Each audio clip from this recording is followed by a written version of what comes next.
Sabah al-Khair, good morning dear listeners. You're listening to Radio 3CR on 855 AM and Palestine Remembered with Robert Martin, Nasser Mashni and Yusuf Ahmed al-Rimawi.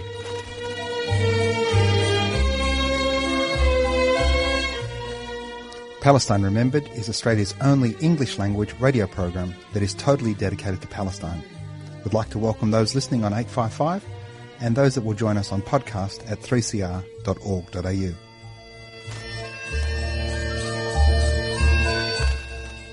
Thanks for joining us. Stay with us and enjoy the episode.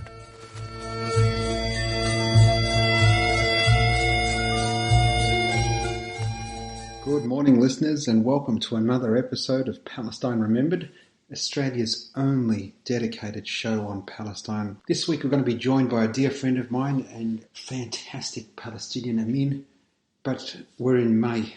And May for Palestinians is a very sad time of the year. It's the month that we lost Palestine. It's Nakba month. Nakba is Arabic for catastrophe, and the loss of Palestine was a catastrophe to the Palestinians. During the Nakba, Palestine was ethnically cleansed of 750,000 Palestinians, torn from their homes by Zionist terrorist forces, Irgun, Stern, Haganah gangs. Not content with throwing the Palestinians out, they destroyed these terror gangs. Zionist terror gangs destroyed 560 Palestinian villages, destroyed them to ensure the Palestinians had nowhere to return to. The towns that they didn't demolish, those homes, the goods, the wealth of the Palestinians was given to Jewish settlers from Europe, and the Palestinians thus were rendered stateless. Many today living as refugees in the collar states of Lebanon, Syria, Jordan. And as we know, the dismal conditions that the Palestinians face in those countries. Only this week, a Palestinian refugee from Lebanon had been working in the United Arab Emirates. Now, this Lebanese-born Palestinian refugee, his name's Tara Abu Taha, he's 31 years old. He got on the plane on May the 3rd. Lebanese air marshals quickly came on and took him off. And they made racist remarks and treated him inhumanely. And the basis of this was an obscure circular issued by the Lebanese General Security that is responsible for immigration into Lebanon, and they have barred the return of foreign maids and Palestinian refugees until further notice. The fact that Tarek's born in Lebanon makes no difference. He's Palestinian. And this is symptomatic of the treatment of Palestinians throughout the Arab world and a perpetuation of the pain of our Nakba. And the Nakba didn't just happen in 1948 or 1967. In fact, the Nakba is continuing today within Palestine.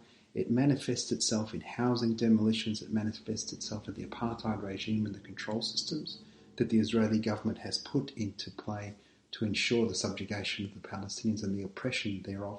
And it continues to this point today where Benjamin Netanyahu and Benny Gantz, the new coalition, is going to move forward with their plans to annex large chunks of the West Bank, thus finally delivering the death knell to the concept of a two-state solution. What we have is a one-state solution. We have a one-state apartheid state. It's time for us to move from that to a struggle for equal rights, regardless of faith, religion, colour, in the one land between the Jordan and the Mediterranean. It gives me great pleasure to introduce our next guest, a dear friend of mine. Amin is a fellow diaspora Palestinian and a co-founder and current chair of the Australian Foundation for the Palestinian Children, Olive Kids. Good morning, Amin. Thank you for joining us on Palestine Remembered. Thank you. Thank you for having me. It's a real pleasure, Amin, a real pleasure. Now, Amin, I'm not going to talk too much about what a wonderful Palestinian you are. We've got only a short amount of time. Amin, tell us your journey as a diaspora Palestinian from your Nakba generation through to you in Australia today. Take us on that journey in the first instance. Okay. Well, firstly, I guess the first thing for everybody to understand about Palestinians is that, and I'm sure, Nasser, you probably spoke about this in this program before as well, that this is not just the events of 1948. We're actually living Nakba daily since then.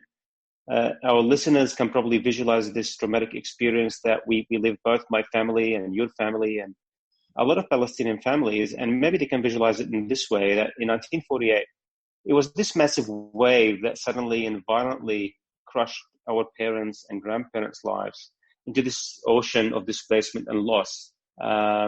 I kind of visualize it in a way where it's, these shattered people scattered in this ocean, but not left alone, where this Nakba continues, where these regular waves continue to further and further displace them.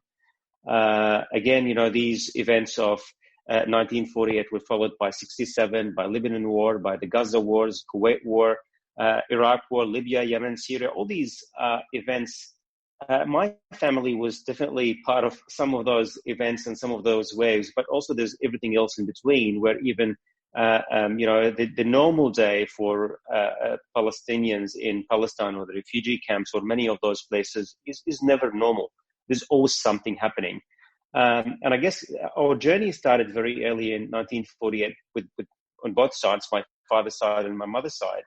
And I can reflect and share stories about their experiences, but that never really stopped because we moved to Kuwait, and also even there, that connection between Palestine and Kuwait was there through my parents and the bond and connection to their families, some that were still in Palestine, particularly in my father's side. However, that sense of belonging and identity and connection started to really get diluted and get confused. Eventually that displacement happened again, where we left Kuwait, we went to Jordan, and eventually I made it to Australia with my sisters. And again, through these journeys and in discussions that I often have with my children and my cousins and, my sisters, it's often that question is like, where do we really belong? I mean, we feel so strongly about Palestine, and I think probably in people like you and I, Nasser, we feel super strong about this identity and this, whole beautiful place. But it becomes not just the place; it becomes like what defines us. And in so many ways, it became much more than that place. It actually became, everything else: the memories, the loss, the bonds, the connection. Some of these unusual things that start become synonymous with Palestinians. I think I can talk a lot about these things, but I'm probably going to pause here and help the conversation by maybe get you to structure my thought process through this interview. I mean, you're doing wonderfully. Perhaps go back to your grandfather and grandmother. Where in Palestine were they from? Are they 48ers, 67ers? Okay, so I have my father's side. They're from Jenin. They're actually originally from the town of Qabatia, but my grandfather migrated from Qabatia to Jenin, which happens to be about probably a 7 minutes drive, so nothing too grand. My grandparents from my father's side, my paternal side, were active. My grandfather was in the 1930s revolt. He fought with Izzuddin al-Qassam resistance against the British and the Zionists. He was, telling us stories. I remember I was quite young, but I remember his story, specifically the story of him basically dying for a few days. So it was one particular raid that he was part of, and there was an air raid where the whole contingent that was part of did not survive except for him. He pretended to be dead for hours, and then eventually when the night came, he crawled for kilometers to nearby village and eventually obviously survived. He's had wounds until he was like a very old man. He's had holes in his body that he used to show us. So this is kind of part of these stories that we're talking about and we're describing. So my family up in that north, my father's side, was very active in the resistance, particularly actually our hometown was known to be like a resistance hotspot, Qabatia, during the British and also during the occupation. In 1967, my father was actually left just before for work in Kuwait, which is again part of our narrative, the Palestinians. I think this whole thing is very well connected. The fact that the Gulf states were growing at the time and needing the capacity and the educated Palestinians to basically take over and help build these countries. At the same time, kind of a lot of those well-educated Palestinians evacuated, like the 1967 section at least. And this is where my father went. 67, my uncle and my auntie had to walk from Jenin all the way to Amman. which is not an easy journey under obviously the bombing and the air raids and all the rest of it. In 1967, a tank, actually two tanks came, Jordanian ones came to our house in the mountain in Jenin. My two grandparents were actually looking at them, and they said one of them got stuck in our backyard in Jenin. The other one left. And that a tank that got stuck stayed in our house for decades. We used to say to the taxi when we used to reach Palestine, take us to the house of the tank in Jenin. And everybody knew what it was. So it was actually one of those easy landmarks, addresses to give and landmarks, because that was the only one up in the mountain in Jenin. So these stories. I mean, I used to play near this tank as a kid. Every year we used to spend time with my grandparents in Palestine. And it's part of this, landscape. This is part of the narrative. There's war, there's death, there's loss. But as a child, it's always part of your trauma. The fact that you want to see your grandparents, you love this land, you love the culture, you love the food, but at the same time, you have to go back at the end of the summer holiday because this is where your parents live, in this not so grand place, probably very rich, a lot of luxuries, but not really any culture or any sense of belonging. And look, our brothers in these Arab countries keep on reminding us that we're only guests anyway, even as Palestinians that built their countries. So in a sense, that kind of helps not give you that sense of belonging to those places as well. This is probably one of those outcomes that we always feel. But this is kind of from my father's side. From my mother's side, my parents come from Jerusalem. My grandfather and my grandmother lived in Wadi al-Joz. They had the house there, which is just outside the old city. My grandfather had a store at Java Gate, which is like just outside the Bab al-Khalil in Arabic. And yeah, during 1948, they suffered a lot of loss. It was not easy. My grandfather was also with the resistance. Something I've learned recently, that he had to smuggle his own goods out of his own store. And as he was actually dropping those bags of clothes were in his store, in one incident, they started to shoot at him. And he actually pointed the bag, and the bag took some of the bullets. And these clothes, my mother said, I still remember them. She was only 6, but she remembers burnt clothes with bullets that he brought home. These are some of the stories. He used to take like a coffee and tea to resistance. And quite often when he comes back, he used to come back with one of his comrades being injured. And apparently my grandparents' home became a makeshift hospital where nearly every day there's like a number of people that were injured and being treated, obviously Palestinian fighters. And eventually he thought it's not safe as they started to attack them fairly frequently. So it's one of those amazing stories that obviously you start to reflect on today as your grandparents' story, but it's actually the young people like my mother, my father, who lived through those traumas that still remember them and continue to reflect on them. My mother actually told me today, I asked her before joining you, if you remember any story that you actually did not mention to me. And one of the things that she said to me is, we used to duck under the bed every time they used to tell us Al-Hajjani are here. So Haganah troops used to come to the streets of Jerusalem, terrorize everybody. So the families used to scream, Al-Hajjani are here. And these Haganah terrorist groups used to obviously, have a lot of stories behind them about killing, about raping, about like fearing them was like everywhere, because they were known to throughout like Palestine about what they do. And this is where my grandfather decided that that's it. I'll have to take my family out of here, and they left in 1948. And from there they went to Jenin, or they go to Amman? My mother's family went to Amman. They were like in a good position. A lot of the Jerusalem family had probably enough to be able to rent houses and not go to refugee camps. So they moved to a house in Amman. My grandfather from my father's side, actually they left Jenin for a couple of hours, and they decided to basically move towards Lebanon.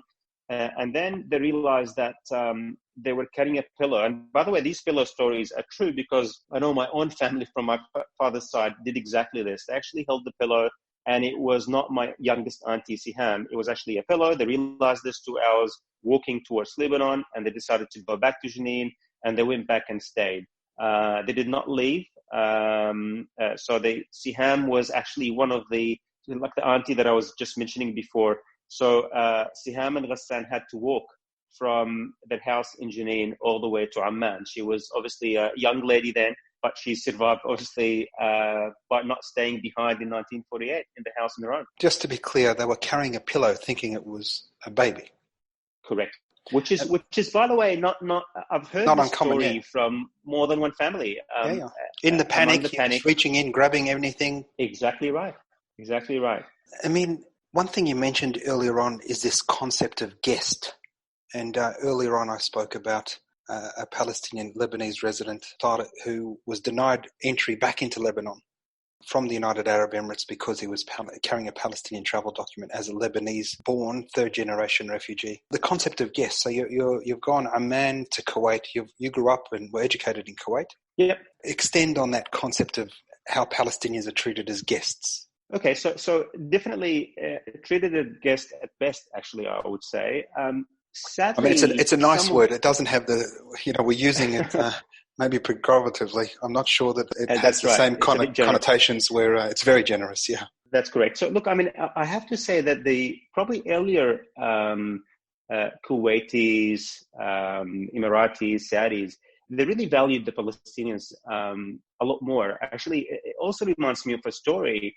My grandfather, who owned that store in Jerusalem, had a friendship with one of the sheikhs of Kuwait. His name is Fahd Salim. He used to be a very influential sheikh, and he used to run multiple ministries in Kuwait.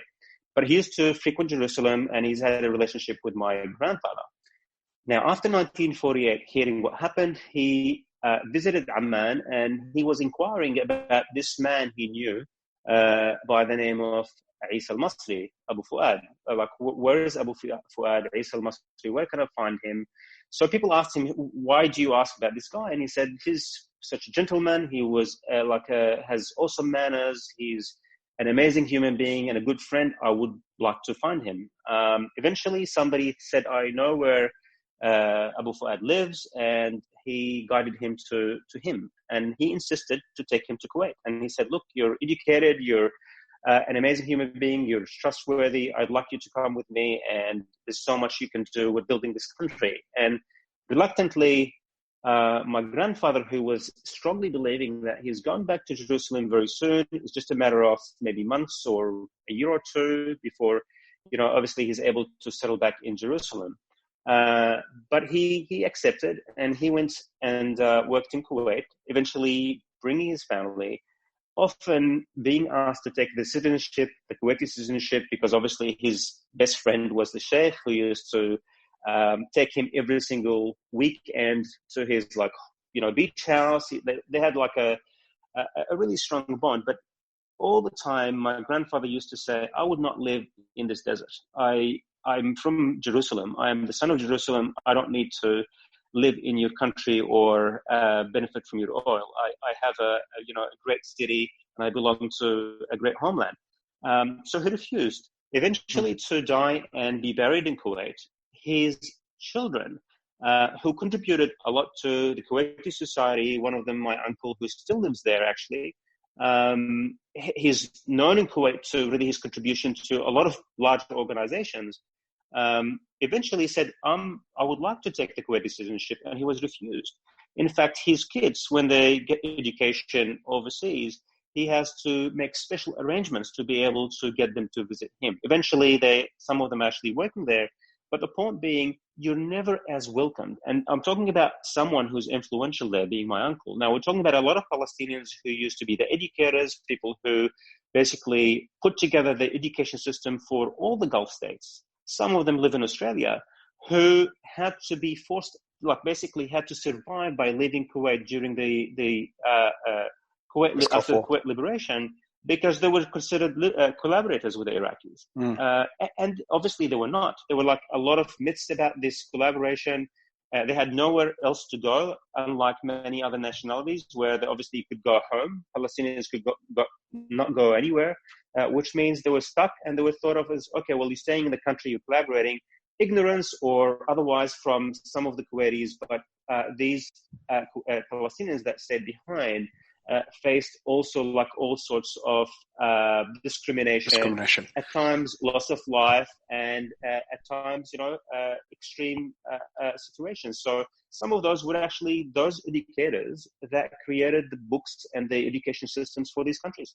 It wasn't just the education system, the engineers, the petrochemical engineers, the civil engineers, the infrastructure that is the Gulf, the wealth that comes out of that. All of that civil work was done by Palestinian engineers, Absolutely. And so the story you talk about from a Kuwaiti's perspective, you go from being a guest and your grandfather is feted and the sheikh is offering him citizenship, to your uncle who's contributed so much and has to get special permission for his kids to visit him. This concept of guest, then post Gulf War, your collaborators, we've seen that exactly in Iraq with the Palestinians there. Now, just most recently, obviously, in Syria, in Yarmouk, and now increasingly in Lebanon. The concept of being a Palestinian amongst your brothers, we've been othered to such a degree and despised to such a degree. And this is a perpetuation of the Nakba. Whilst the Nakba was a catastrophe in the ethnic cleanse, but the pain is ongoing. Absolutely. I mean, a good example of that is in this COVID world, few students from Jerusalem who were stuck in the US, unable to go back because Israel would not recognize them. Jordan would not recognize them. They're stuck. Same thing with the examples that you gave with the Palestinians from Lebanon who happen to be traveling and have a travel document from Lebanon. I have so many stories after the Kuwait war where my friends, Palestinians with travel documents, like I was one of the lucky ones with a Jordanian passport. Some of them didn't have anything but what we call wathiqat safar, a travel document, Palestinian travel document. And these people were stuck in airports for weeks, were stuck in ships for weeks. They were denied access to the countries that issue these travel documents. If you have an Egyptian travel document, you're not allowed to go to Egypt. If you have quite often a Syrian one, they might not let you in to go into Syria. So there's been so much discrimination against the Palestinians with travel documents. It's just sad. And some of those people are actually now either in the US or in Canada or in Australia, very prominent Palestinians contributing to the companies or the societies that they're part of in a massive way, which is kind of some reflections that I would like to share with you as well about how Palestinians kind of evolved with Nakba into creating something positive out of it. And I remember my dad used to say, the Palestinian is the Zionist of the Arab world. That's a very true statement. So share with us. I guess there's probably three values that I always think that Palestinians in general, but differently in my family, that really stuck with us over the years or even the decades, pretty much since Nakba. The first one is this value of resilience, the steadfastness, the ability to live this throughout every way of your life, both in Palestine or outside, whether you're under occupation or under the discrimination that you live in, whatever you are, the displacement, the oppression.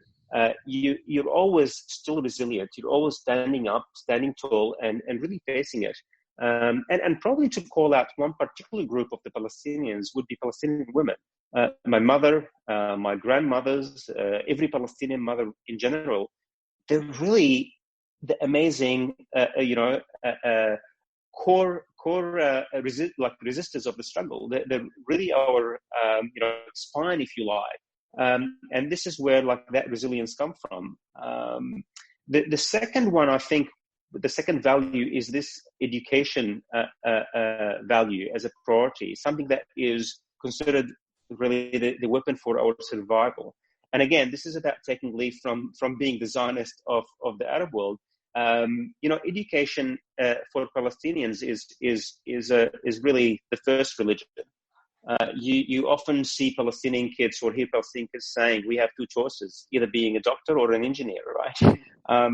It's true. I mean, if you look at a lot of the the Palestinians that even in poor families, in families that are struggling for food, they will not compromise on education. So it's an amazing value that continues to live through everywhere in Palestine. And the third one is that concept of excellence. You have to excel in everything you do. It's also part of your survival. And again, this is fed to every kid, every Palestinian kid at a young age. Mediocrity is not an option. You have to fight for excellence. Whether you're doing it in sports, whether you're doing it in education, whether you're doing it in anything, you have to really do it to survive. And I think a lot of the Palestinians, again, reflecting on my period in Kuwait, to get into Kuwait University, for example, you had to basically be a genius, right? You have to get massive grades to really get in. And the Palestinians had no option. Some of them could not afford to go to, foreign countries and get paid by their parents for their education. And their only mode of survival is to study hard and get the results. And often in Kuwait, and again, this is a very cosmopolitan city at the time, and there's like so many nationalities.